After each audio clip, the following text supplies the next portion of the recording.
सरकारी आटा है ना, और ये जो आप अपनी पैकिंग कर रहे हैं ये कैसे कर रहे हैं?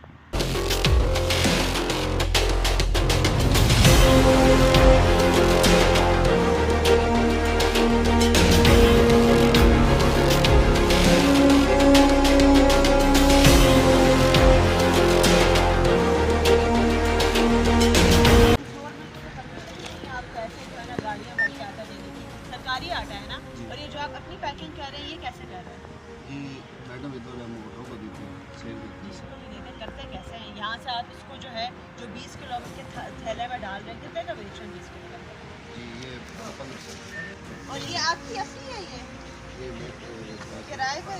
ठीक, ये करते आप ही है ना, काम आप ही करते हैं। इसमें ये चाबियाँ मतलब सामने वाले बंद ये अंदर को